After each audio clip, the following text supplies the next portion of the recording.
escaliers de la gare Saint-Charles, au cœur de Marseille, la plus ancienne ville de France, la plus cosmopolite. Quelques descendants de conquérants, d'innombrables victimes des conquêtes, tous déposés là par des migrations très anciennes ou récentes.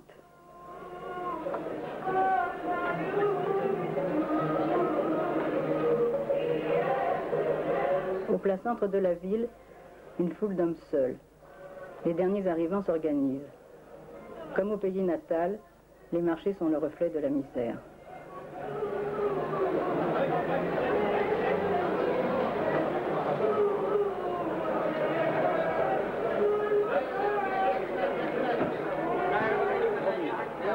Marseille, rattachée au XVe siècle au royaume de France, dut laisser à Bordeaux et à Nantes le monopole du trafic d'esclaves vers les Amériques.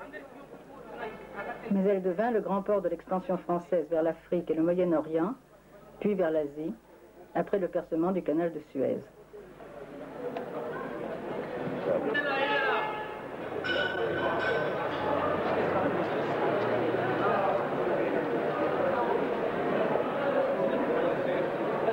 Les peuples coloniaux travaillaient pour satisfaire les besoins des métropoles.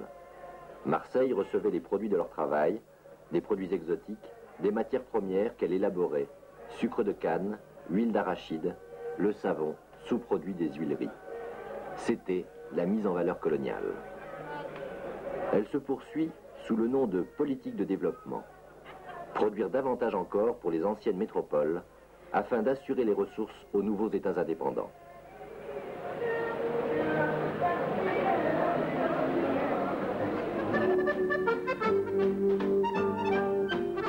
Ici, l'on embarque ce que la France et l'Europe ont à vendre aux pays du tiers-monde. L'époque coloniale est révolue, mais le rôle attribué jadis aux colonies dans la division internationale du travail est resté le même. Elle a créé les liens d'interdépendance qui unissent les nations pauvres aux nations riches, pour le meilleur et pour le pire. Les métropoles commerciales, comme Marseille, sont les pierres angulaires de cette interdépendance. À Marseille, on ne craint pas d'appeler les choses par leur nom. Ici, on ne baptise pas le pillage du tiers-monde aide au développement. Il y a 40 ans déjà, Marcel Pagnol était lucide quand il écrivait dans son théâtre. Oui, vous pourriez me faire un plaisir. Lire une phrase ici, une phrase de Pagnol. Oui, Sur Marseille. Oui. S'il vous plaît. Ah. Les yeux.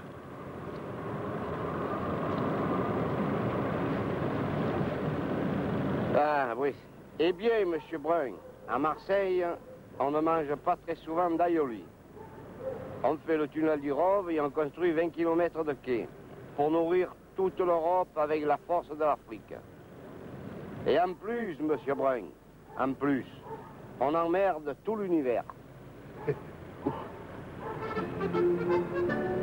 Ah, Définition d'une ville seulement, ou de ces États conquérants qui ont obligé tous les peuples du monde à servir leur système économique, à participer à un même système d'enrichissement, à une même civilisation économique et technique qui est désormais universelle. La civilisation.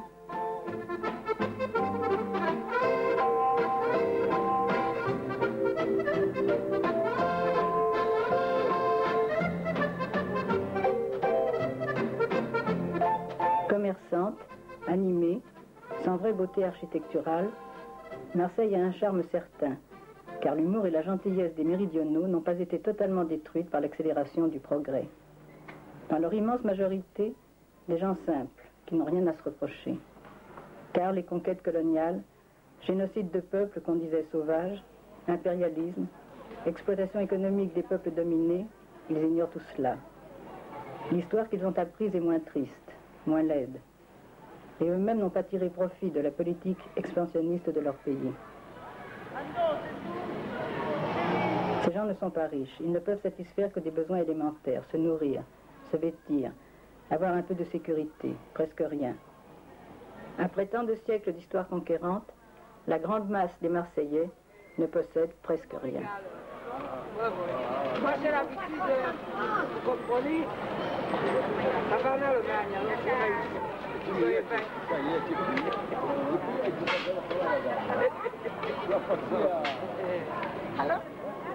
Et ils ne peuvent rien exiger d'autre qu'un travail, un bas salaire en échange de leur travail, et la possibilité de se loger dans ces immeubles qui se construisent à la périphérie de la ville avec un minimum de confort jusqu'à la retraite.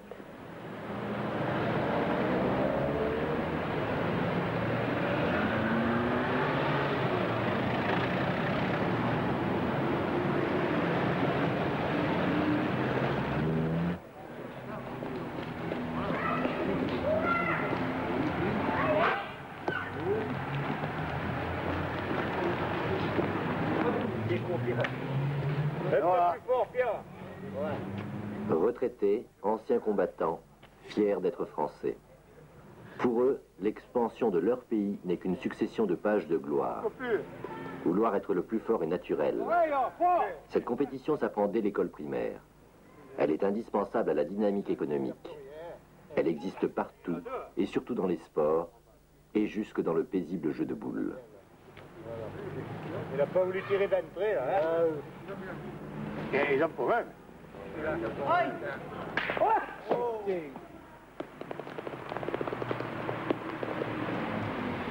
De sa naissance à sa mort, chacun de ces Marseillais aura apporté sa contribution à l'histoire, sans trop le savoir, en acceptant d'aller dans le sens de cette histoire.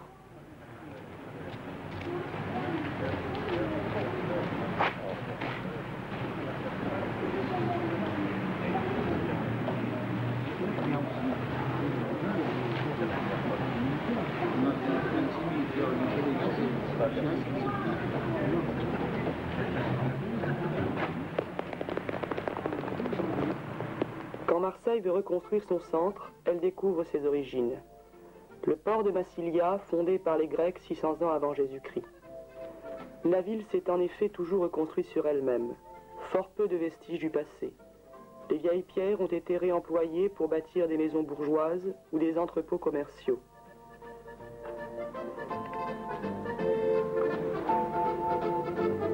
Depuis le Moyen-Âge, la tête est le cœur de Marseille, sa chambre de commerce.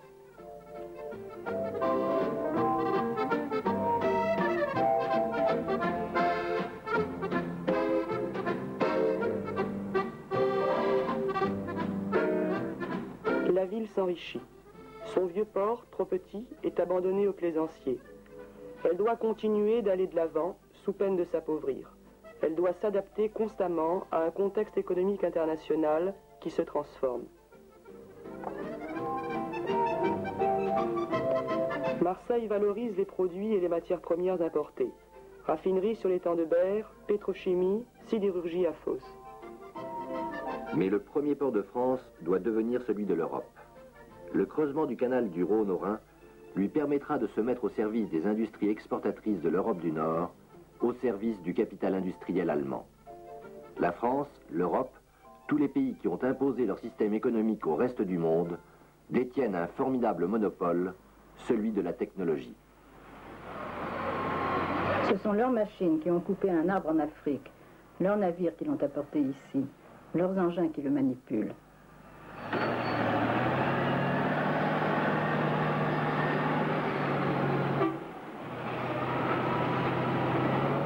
Le vrai prix de cette grume de bois ne contient que quelques maigres salaires versés à des Africains et quelques taxes à un État africain. Pour l'essentiel, son prix est gonflé du salaire des travailleurs européens, de taxes payées à des États européens. Le monopole de la technologie, c'est en réalité un monopole du travail.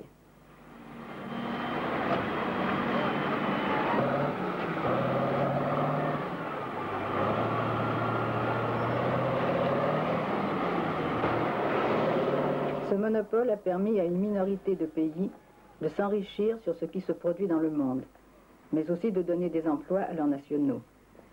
Il a enfin assuré l'accumulation de capitaux qui s'investissent en vue d'accroître encore leur capacité de production et de développer les échanges.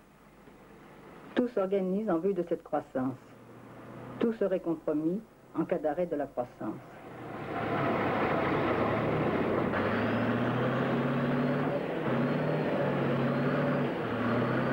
Si un pays du tiers-monde décide de créer sa propre ligne de navigation, espérant gagner un peu plus sur ce qu'il exporte, perdre un peu moins sur ce qu'il importe, c'est Marseille qui construit le bateau et Marseille qui le répare. Le pays qui veut réaliser du profit grâce à sa flotte est obligé d'accroître le volume de l'échange avec les nations industrialisées, donc d'accentuer l'échange inégal auquel il doit sa misère. La possession d'une flotte nationale ne rend pas le pays sous-développé moins dépendant ou plus riche. Elle l'enfonce encore plus dans la dépendance.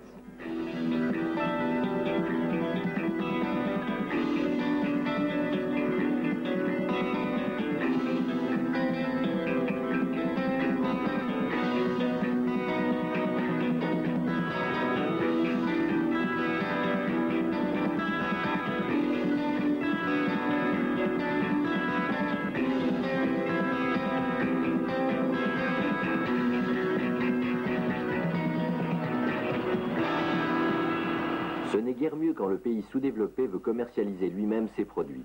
Ces bananes du Cameroun n'arrivent plus sous forme de régime. Le pays producteur a installé des usines permettant le conditionnement sur place. Avant, cela se faisait à Marseille. Aujourd'hui, les bananes emballées au Cameroun peuvent être déchargées automatiquement. Progrès technique.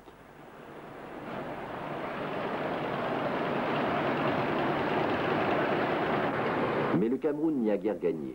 Il a dû importer ses entrepôts frigorifiques, les produits pour la conservation des fruits, les machines d'emballage et le carton lui-même. Et payer tout cela par la vente des bananes. La recette brute du Cameroun n'est que 7% du prix auquel la banane est vendue aux consommateurs européens.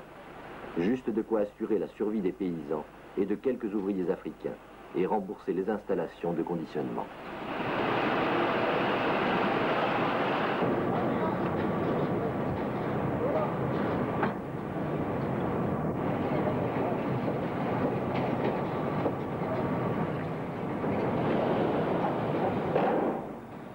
Un cargo soviétique en provenance de l'océan Indien apporte du copra, matière première de la margarine européenne. Le camp soviétique participe de plus en plus aux échanges internationaux, rééquilibrant sa balance commerciale déficitaire avec l'Occident par des échanges avec le tiers-monde auquel il fournit, comme l'Occident, des biens industriels et des armes.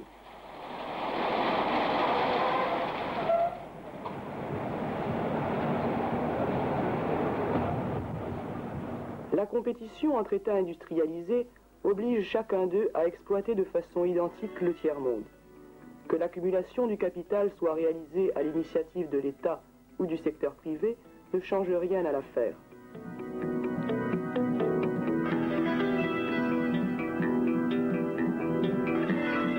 Marseille a moins souffert que les autres ports européens de la crise de 1975. Son port pétrolier a connu une baisse de trafic, mais cette baisse a été compensée par l'augmentation des exportations vers les pays producteurs de pétrole. Les sociétés européennes sont allées éponger les redevances versées à ces pays par les compagnies pétrolières. Marseille était bien placée pour ses exportations vers l'Afrique du Nord et le Golfe arabo-persique.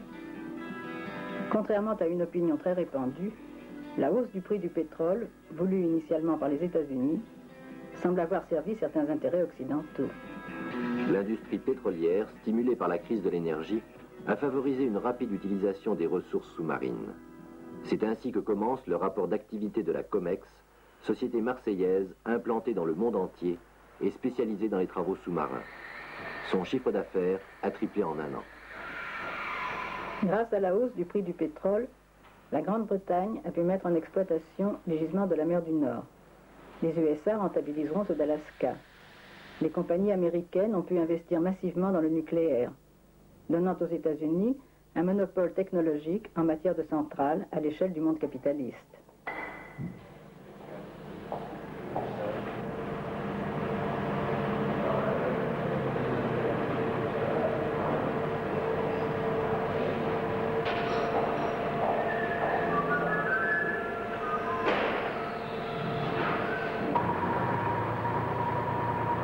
Mais la hausse du pétrole a précipité une évolution inquiétante. Les techniques de production deviennent de plus en plus chères. La COMEX en offre un exemple. Pour 1 heure de travail effectif sous la mer, 35 heures de préparation.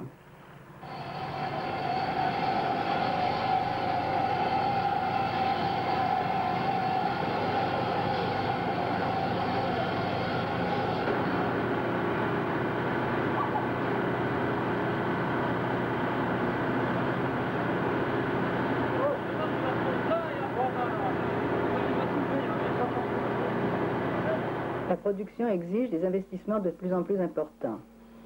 La capacité à produire avec les techniques de pointe se concentre alors dans quelques pays, pôles principaux, au détriment non seulement des pays du tiers-monde, mais de pays anciennement industrialisés, tels la France. Évolution logique d'un système économique mondial qui n'enrichissait que quelques pays détenteurs de monopoles technologiques.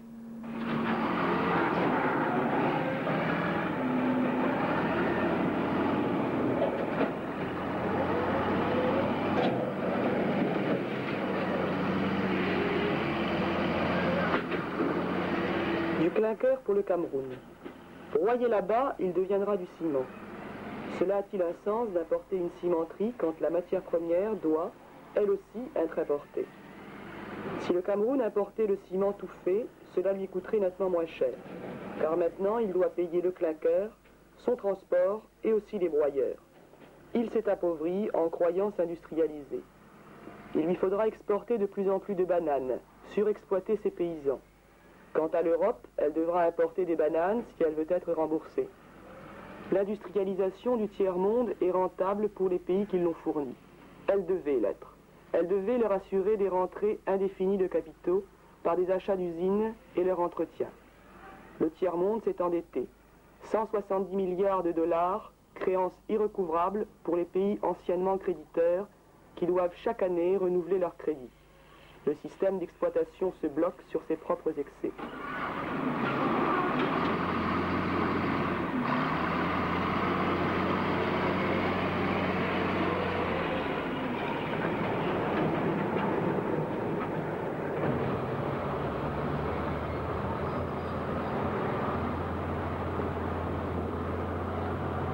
De plus en plus de trafic en conteneurs, en navires faits pour eux. Économie de main-d'œuvre. Par chance pour les dockers, il existe encore des bateaux qui ne peuvent embarquer de conteneurs et qui doivent être chargés à la mode d'autrefois.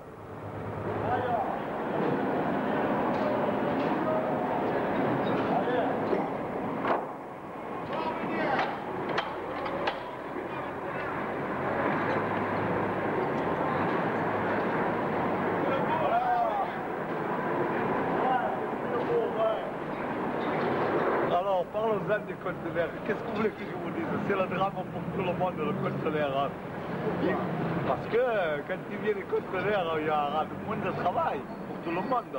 Vous savez par exemple, les roros maintenant. Ah, parce que L'automation, c'est l'automation qui nous tue. Ce sont les nouvelles formes de travail qui nous réduisent au chômage.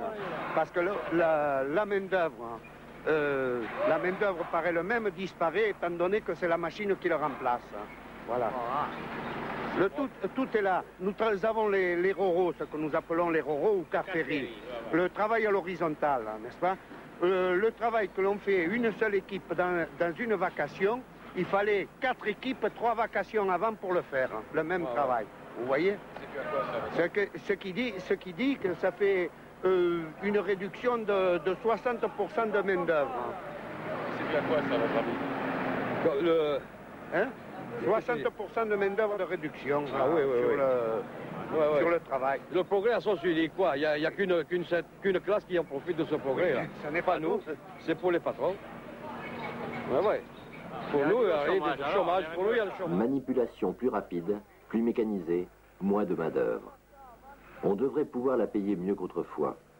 Mais il faut que les échanges augmentent en volume et en valeur, sinon la mécanisation créera le chômage. Pendant longtemps, ces dockers se sont battus pour des augmentations de salaire et de meilleures conditions de travail. Aujourd'hui, ils se battent pour conserver leur travail.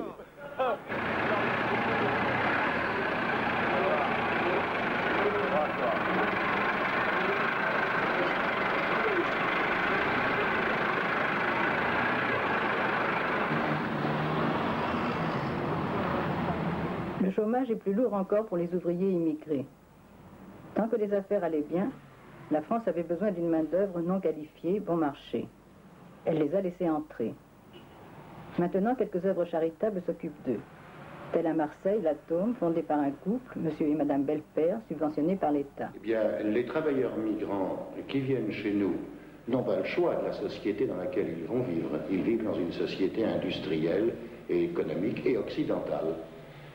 Donc ce n'est pas notre propos de modifier cette société. Notre propos est de les aider à s'insérer pour le temps où ils sont en Europe, et en France particulièrement, dans la société qui est la nôtre. S'insérer dans la société, c'est s'insérer dans l'économie. Grâce à l'atome, ces jeunes filles, arabes pour la plupart, apprennent le métier de caissière de supermarché. Elles auraient de toute façon du mal à être acceptées comme ouvrières qualifiées. L'idéologie de compétition a renforcé les préjugés. On est pauvre, donc inférieur, et cela interdit toute intégration véritable.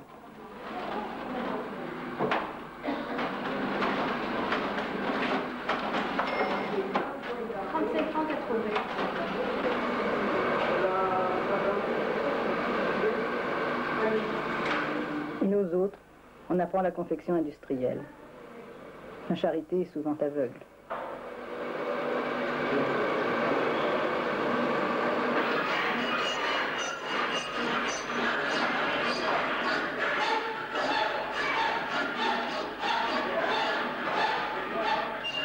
Les garçons, eux, s'exercent à la menuiserie en fabriquant des boîtes destinées aux cireurs de bottes.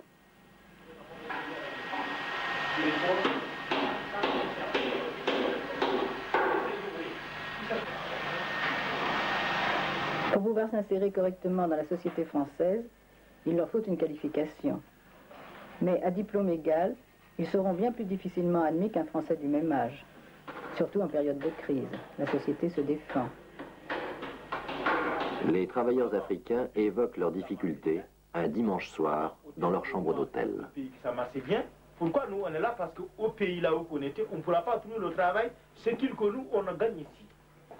C'est vraiment nous on travaille ici, cuisinier comme l'Européen, mais on ne touche pas comme l'Européen. Ici on travaille, c'est vraiment, on travaille comme l'Européen, mais on ne touche pas comme l'Européen. Comment ça va? Très bien. Très bien. Il est rare que les travailleurs immigrés puissent amener leurs femmes et leurs enfants. Ils vivent entassés dans de petites chambres de garni, ils cuisinent, ils font la lessive, occupent leur dimanche à réparer soigneusement leurs vêtements. Autour de ces ghettos d'hommes, des îlots de prostitution que la société considère comme une soupape nécessaire. Ce qui n'empêche pas la police de pourchasser les prostituées et de pénaliser les patrons des hôtels où elles exercent leur métier. Et ces dames ne travaillent qu'avec des immigrés. D'ailleurs, de toute façon, s'il n'y avait pas eux, on ne travaillerait pas. Hein. C'est obligatoire. Hein. Et quelle est leur situation par rapport à vous? Les immigrés. Les immigrés, par rapport. Ma foi, ils n'ont pas trop de... Ils n'ont pas trop de problèmes ici. En principe, avec les dames, oui, parce que la police fait une chasse assez sévère, mais sinon... C'est vous alors qu'il y en avait des problèmes? Nous, on en a, sûr, on en a plus des problèmes. C'est même des gros problèmes. Ah oui, alors. Ce sera aux immigrés à jouer après. Hein. À se défendre comment? Ah, ben, avec leur ambassade et leur amicale, ou en violant des jeunes filles. Ce sera encore le... C'est encore le mieux. Voilà. Ce sera encore le principe le meilleur. Mais croyez-moi, c'est vraiment intenable maintenant. C'est plus possible de travailler. On ne peut plus rien faire, on ne peut pas aller dans les restaurants, on nous embête, on ne peut pas aller nulle part, on ne peut pas circuler. Hein.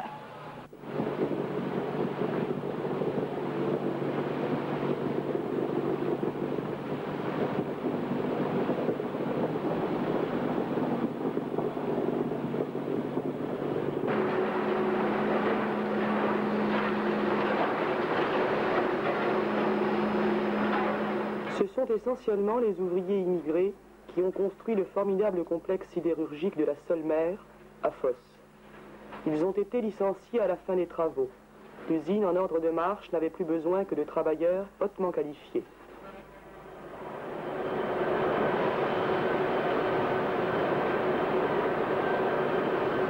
Ce complexe, implanté par les trusts de la sidérurgie lorraine, avec une faible participation de la firme allemande Thyssen, a reçu une aide considérable de l'État français en subventions et en crédits divers.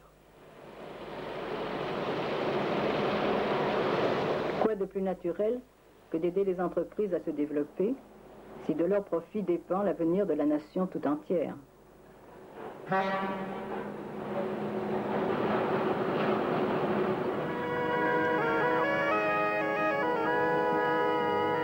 L'avenir de tous. De tous.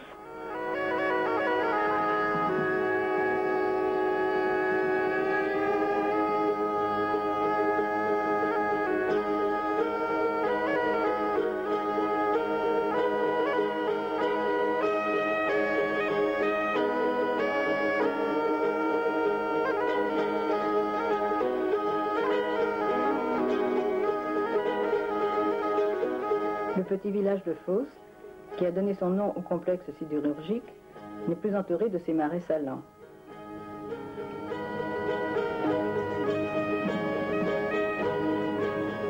Des dépôts d'hydrocarbures, des raffineries, et près du nouveau port en eau profonde, la Solmer.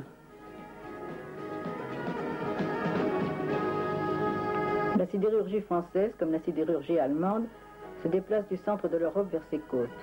Pourquoi? Le PDG de la Solmer, M. Durand-Rival, nous l'explique. Le choix de l'implantation a été fait au bord de l'eau, à Fos, uniquement parce que désormais on ne peut utiliser en grande quantité que des charbons et des minerais importés par voie maritime.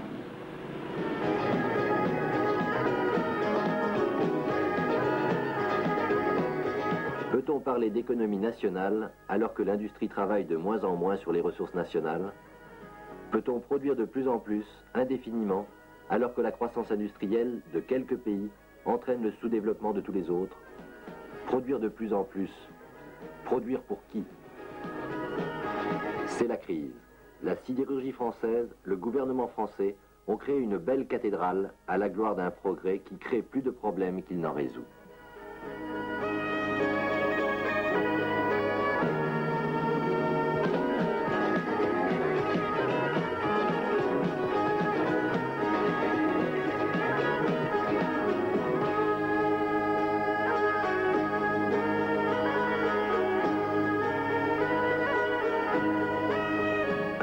Dont la population de la région ne voulait pas.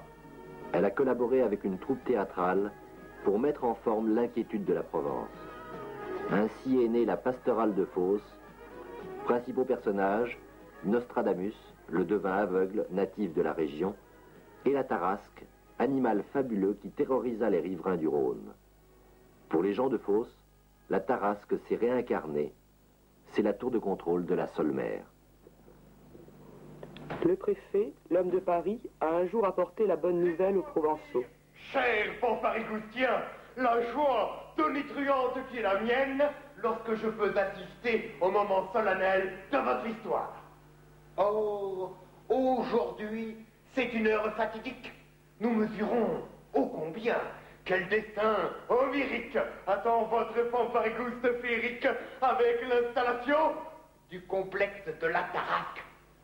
Déjà, des milliers de familles débarquent et vous sautent au cou. Et là, déjà de par le monde, des cargos, des tankers, des transcontinentaux et des supersoniques brisent leurs amarres, sillonnent terre, mer, cieux, pour venir caler sous vos fenêtres. Ah, quel spectacle!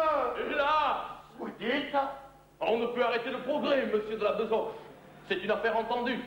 Mais dans le cas présent, il est tellement concentré qu'il risque de nous esclavir comme une figue.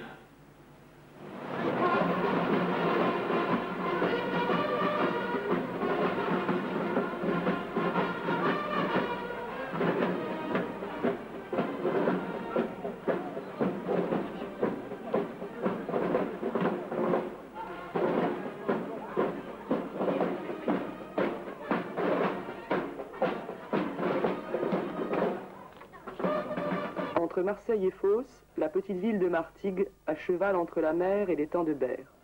Une petite ville qui fait partie de la France, qui ne peut donc s'opposer au progrès que la France a choisi.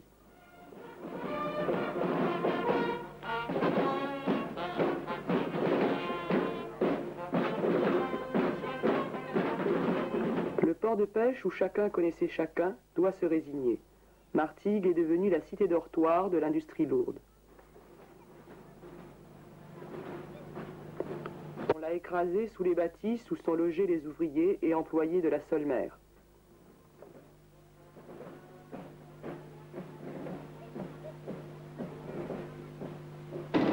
Les pêcheurs aussi doivent se résigner. Il n'y a presque plus de poissons dans l'étang de Berre, pollués par les navires pétroliers et les raffineries. Les poissons ont émigré vers le large. On ne peut plus pêcher qu'en haute mer. Mais pour cela, il faut des chalutiers et un équipement lourd. Les fils de pêcheurs n'ont pas les capitaux nécessaires. Le Mistral, quand il souffle en tempête, déloge les anguilles tapies dans la vase. Alors cela vaut la peine d'aller pêcher dans l'étang. Mais pour combien de temps encore? Les anguilles développent des maladies nouvelles dues à la pollution. Il faut faire un tri sévère.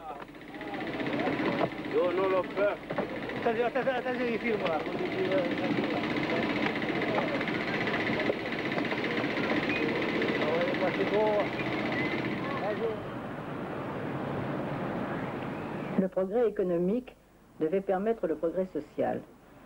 C'est ce que promettaient depuis toujours les pouvoirs en place, quelle que soit leur tendance politique. Tout le monde y a cru. Aujourd'hui, à Martigues, on n'y croit plus. Allez.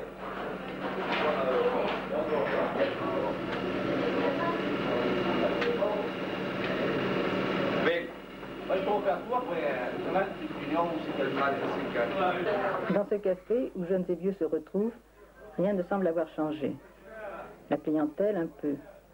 Les ouvriers ont remplacé les pêcheurs, quelques nouveaux venus, ouvriers immigrés qu'on a adoptés. Mais les problèmes nés de la transformation de la région sont présents à l'esprit de tous. Madame Armande, la patronne, les résume dans une formule qui met tout le monde d'accord. On est dans la merde.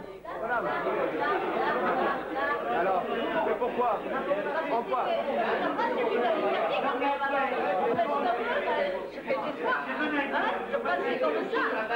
Mais oui, mais pourquoi on est dans la merde? En quoi on est dans la merde? Parce que j'en sais rien, parce que je vous dis, que nous les petits commerçants, les artisans, tout ça, nous sommes opprimés par tout ça, je vous la dire. C'est votre avis aussi? Oui, on s'aperçoit qu'actuellement on veut écraser le petit. On s'aperçoit que tout le petit veut écraser l'ouvrier, on veut écraser le petit commerçant, on veut écraser le petit paysan, on veut écraser même les pêcheurs ici à Martigues, que c'était une ville qui était de la pêche. Hein. Les ouvriers pêcheurs maintenant, leurs enfants ils sont obligés d'aller chercher du travail ailleurs. Ça dirait il y a une solution. Mais actuellement, c'est complètement la panique. Du point de vue chômage, du point de vue tout, c'est la panique complète.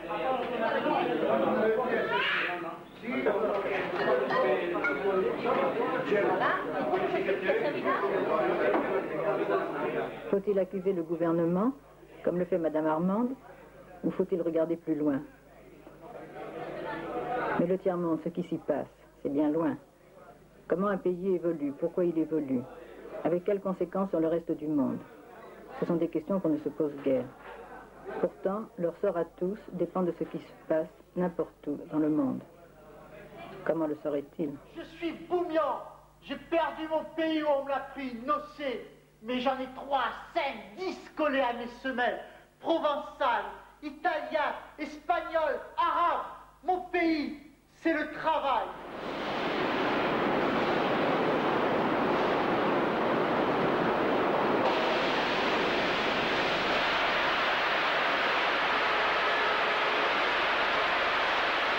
Couler continue, travail en continu de jour et de nuit.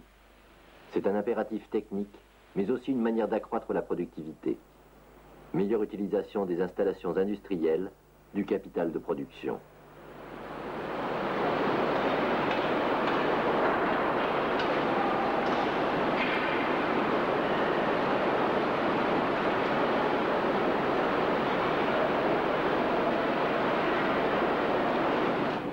Les ouvriers se battent depuis des années pour de meilleures conditions de travail, de meilleurs salaires. Dans toute l'Europe, cette lutte a porté ses fruits. Mais augmentation de salaire se traduit en langage économique par baisse de la productivité du travail.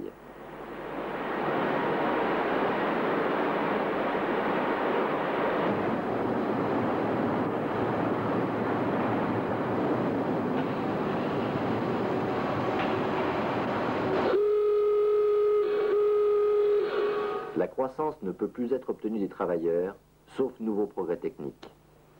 Mais le coût du progrès technique a lui-même fantastiquement augmenté.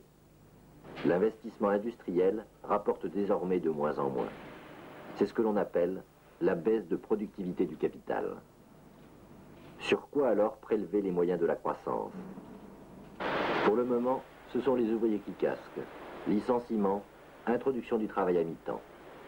Motif invoqué par la direction, diminution de la production. Que temporairement, la production remonte, on ne revient pas sur les licenciements. Sous prétexte de crise, on a ainsi réussi à abaisser le coût du poste main-d'œuvre.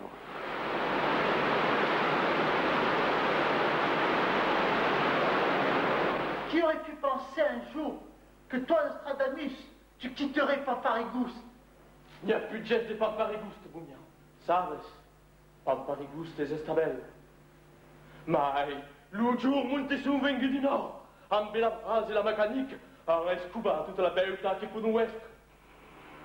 Perché la machine bute l'homme, lui fait courir l'homme, et fait qui court.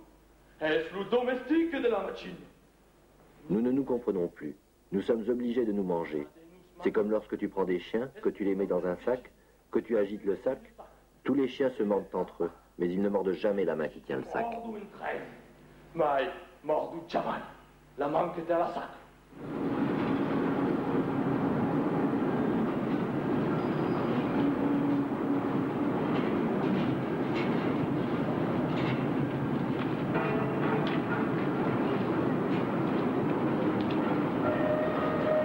Le minerai de fer est arraché au ventre d'un navire qui vient du Brésil ou de Mauritanie.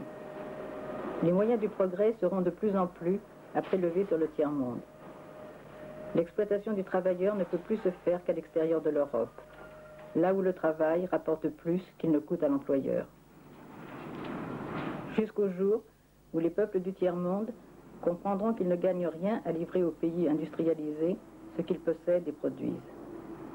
Jusqu'au jour où ils refuseront de participer à une économie mondiale qui a enrichi quelques pays et provoqué leur sous-développement. Ce serait la désorganisation de l'économie mondiale, l'effondrement de la base essentielle de la construction économique des pays industrialisés.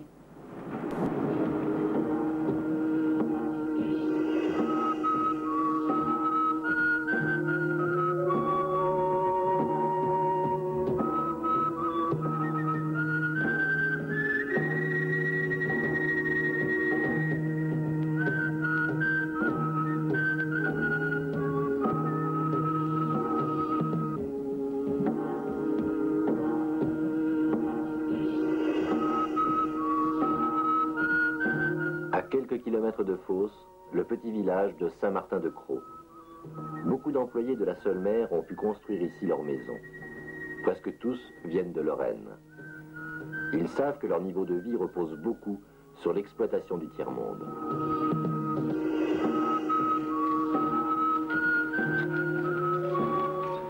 Si, au fond, la conjoncture s'aggravait, par exemple, si le tiers-monde ne viendrait plus les matières premières sur lesquelles vous travaillez, que se passerait-il? Comment réagiriez-vous?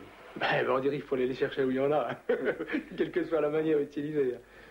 Moi, je n'ai pas une âme de colonisateur. J'aimerais qu'on trouve un équilibre avant. Je suis prêt à ne plus voir mon niveau de vie augmenter parce qu'il a augmenté ces derniers temps. J'accepterais qu'il se stabilise là. Mais... pas qu'il réduise. Qu'il se réduise, qui l'accepterait? De toute façon, il faut bien dire que c'est un régime capitaliste. On est contre le régime capitaliste, mais dans un cas comme ça, beaucoup seraient d'accord pour le soutenir, quoi. C'est certain. Vous le pensez aussi? On veut bien faire des sacrifices, mais... Bien sûr. Il faudra aller chercher s'il faut. Non, je suis pas... Moi, j'ai pas... Pourquoi pas? Donc la guerre? Non. Disons que ce serait peut-être pas une solution juste, mais ce serait nécessaire. Il faudrait bien y passer. Moi, je le refuse. Il y a moyen de rééquilibrer le... Répartir la richesse mondiale entre tous les pays. Bien sûr. Je vois pas beaucoup de monde, moi, de chez nous, qui accepterait facilement de se passer de la moitié du confort qu'on a actuellement pour partager avec des gens qui n'ont encore rien actuellement. Je pense pas. Je suis prêt, moi, à niveler mon niveau de vie. Je suis prêt à ne pas le voir augmenter. Je vis beaucoup mieux que mes parents ne vivaient il y a 25 ans. Je souhaite que quand ma fille aura 25 ans, elle vive aussi bien que je vis à l'heure actuelle. Oui. Je ne désire pas qu'elle vive mieux que je vis, parce que je crois qu'avec ce que l'on voit à l'heure actuelle, c'est difficilement concevable, mais ce que je lui souhaite, c'est de vivre comme je vis aujourd'hui. Ben moi, je sais pas, moi j'ai l'impression qu'on a toujours tendance à espérer que nos enfants seront mieux. Bien sûr. Bien sûr, moi c'est... Mais écoutez, restons les yeux ouverts. Hein. Bon, actuellement, on prend ces gens-là, sans leur demander leur avis, ils acceptent tant bien que mal qu'on leur prenne leur richesse. Ils n'en font rien, on le prend, on en profite, on dit rien. Le jour où ils ne veulent plus le donner, on va leur chercher, on l'utilise. Je ne vois pas la différence. Parce que de toute façon, maintenant, on le fait sans qu'ils réagissent. Oui, parce qu'eux n'en auront pas plus de toute façon. Est-ce que vous accepteriez donc, dans ce cas-là, un régime fasciste pour servir vos intérêts?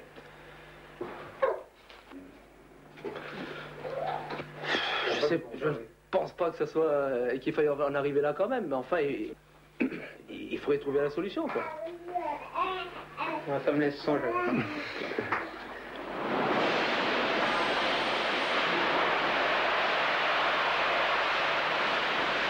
Nostradamus était aveugle. N'étant pas ébloui par le présent, il pouvait concevoir le futur. Fascinés par notre vie quotidienne, nous ne voyons pas l'avenir que nous prépare le quotidien. Nous ne voyons pas le mouvement de ce monde entraîné par sa propre dynamique, de notre société prisonnière de sa propre construction économique et technique, condamnée à aller de l'avant. Jusqu'à de nouvelles guerres, jusqu'au génocide brutal après le génocide larvé, jusqu'à l'autodestruction. Accepter le présent, c'est peut-être s'interdire de préparer le seul avenir possible.